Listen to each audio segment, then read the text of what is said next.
HSR is doomed to fail. Yup, sounds very harsh, but that's factual, and I show it why and how.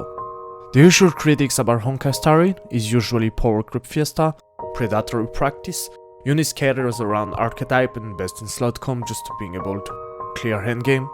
As someone says, just follow meta. I played this game from release until Acheron. Then I've been bored and I took a break and came back at 3.0, hoping the game evolved in a better way. Cleared every endgame with conventional and unconventional team. Please, let's not talk about my super break Acheron. And goddamn, not only I've been weak and got hooked again by nostalgia, but the game was even worse than the HSR I left 1 year ago. What made this game with such a high potential so dog shit today that it is gonna push the game into definitive failure when its audience will mature and start thinking, why we still here? Just to suffer? Is Hoyover shooting a bullet in his feet, being greedy and stupid? Is hyacine the too much is too much? Or just Hoyo shields will keep behave like a Sneakerhawk 9000 and try to hide their mental intellectual weakness by going more and more extreme like cultists? Keep straying around to delude oneself that devs will listen? Get a grip. They don't care. They have the human resources and probably talented dev to fix the game. If they don't, it's because they don't care. It's because this is not where their interest is. The only thing they care is, does what we do makes us big money? It's a company, not a dedicated artisan determined to make himself a name through history for his masterpiece handcraft violin or katana.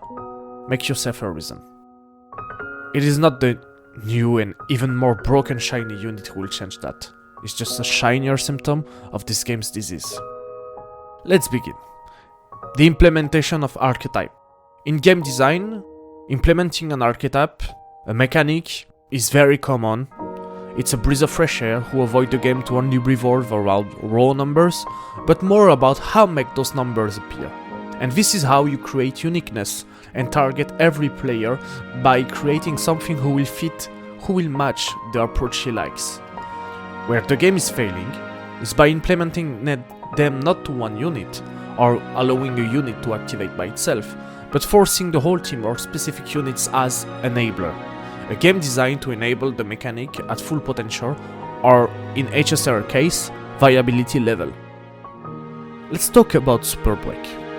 Before Super Break DPS we had Shui and Ranmei. Where did it went wrong? You need to match the weakness to break the toughness bar. Wait, we're gonna keep that for later. A little bit after, in a 2.0, we have now Super Break. And now Ranmei is mandatory, and HSIP enables it. Isn't that so cool? Hey, but wait. Now we're gonna have a healer for this team. Isn't that so convenient? Yay, you can keep your Aventurine for your Acheron team. And now we have RMC, so we need Fugue to enable that mechanic. But wait, we had something. You have a Super Break DPS unit who will implant the weakness. Do you see the problem? Instead of implementing a mechanic who makes unique and refreshing without making it mandatory, they implant its viability around a whole team where each unit existence is taking you hostage and create endgame environment around it. You are not taken hostage if you want your team or your favorite character to be playable or just viable. And it's making the clear impossible for the majority of people who don't have high invested min-max unit. Yes, you. Before yapping in the comment, keep in mind, you are a minority. Let's talk about now the blatant power creep and lack of future-proof balance. Before shooting another magazine to HSR, I take as counterexample Dokkan Battle. Yes, they have new units. Yes, new units are more powerful. And yes, endgames become more and more difficult. You know how they deal with it? Afterwards balance with Battle Z Extreme and Battle Z Supreme, where you're gonna push a unit beyond its limit to make it viable in the new comps.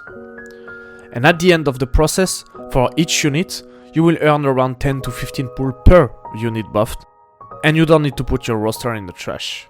You have the time, even as a free-to-play, to renew slowly but surely your box every time a big banner releases.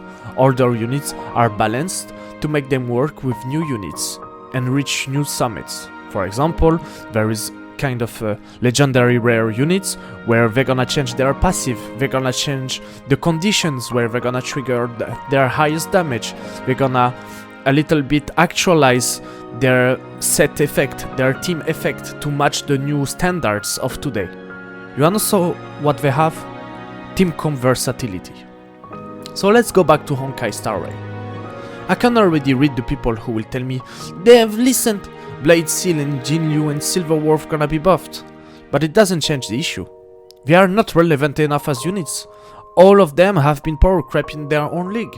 Maide is better, Castor is better, Jingliu is facing better ice DPS, Anaxa is better, and the fact that Silverwolf is Nihility unit doesn't make her a better partner for Acheron. Even for easier Acheron, using Jiaocha and Pela. Even if the miracle happens to make them viable again, a miracle is not the routine, that's why it's a miracle. Another thing, what you call vertical investment to make teams stronger is just a gaming loophole you use to not just say units by themselves are not enough to play correctly the game to be viable or to keep it up. So I'll use the rerun to raise them in a power level only Whale or High Spender would have been able to get day 1. Even Acheron. Broken day 1? Not so much. Future proof? Let's talk about it. Day 1. E0, S0 Acheron. Power crept? Nothing. But wait, what was her best in slot team? Dot Keron, the meme comp? Or E0 S1, her best in slot was Silverwolf plus Pella, but benefited also from an endgame environment favorizing her.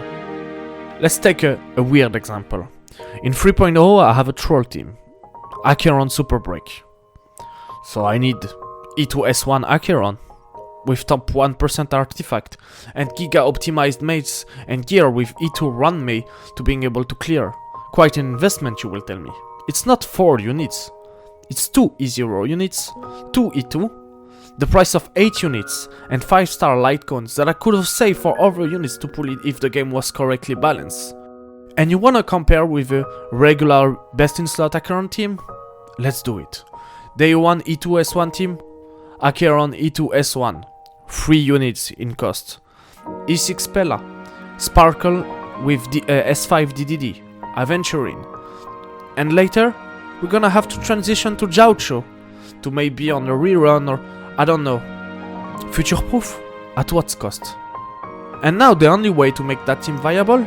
More Eidolons, wow, or replace Sparkle with 3B, replace Aventurine with E0, S1 Hyacine. Do you realize the number of individual units and the gameplay diversity you could have pulled and enjoyed if this game was balanced? And what I mean balance, I'm not talking about HP inflation. Keep in mind, HP inflation is the visible symptom. By balance, I mean making the game evolve around mechanic and archetype viable through units, and not the whole comp. Let's compare to another competitor, WoW. How do they prevent power creep being an issue? Gear and support. You do not need to pull for dupes or weapon on your favorite DPS, as you don't need to pull dupes and weapon for supports. Yes, you will do less damage, but you will clear the endgame. And now gear updates and team building evolution allows you to raise up the power level of your DPS. Let's give an example. Jian. Jian day 1, with the Aero set, Mortefi and Verina. Okay, is Jian power creep? No, it's just that he didn't reach his damage ceiling. So what came later? Shorekeeper. Oh, now he's doing better damage. What came after? Oh, a new Echo. Okay, raising a little bit the ceiling of his damage. And now, Chachona, who's raising a little bit again the ceiling of his damage. And what will come in 2.4? Cartetia and the new set, who will give Jian more crit rate, more aero damage. Do you see? The game is evolving around mechanics to not penalize a unit. I have to say thank you to the people in the comment section of my last video who have been quite critical, cordial and constructive and participate to my self-questioning to get this answer. But now, how HSR is evolving right now? Nothing changed, same diabolical loop. Oh no wait, my assistant is telling me that now you cannot use your old icon anymore. How convenient. So what's the diabolical loop, you will tell me? Caster Eyes has a mechanic around HP loss and healing, cool would you say? But hey chill, we talk about Hoyo. One unit is not enough. Hey, if you have more mates with high HP, it works better. Here we go again. But hey, if they can all summon, it means more HP. Look at this new healing unit with a summon dealing even more damage and heal than Peak Super Break Meta Lingsha. Can't wait to see the cracked version of RMC releasing, not you? You know what? In 2 patches, Meta will reach its pinnacle. You'll probably enjoy, be bored or be power crept for at least 2 months. And the more you reach the end of version 3, the more you min-maxed, the Herta and Aglia team will fall off. But hey, time to vertical investment. See you in 4.0 for the next loop. Peace.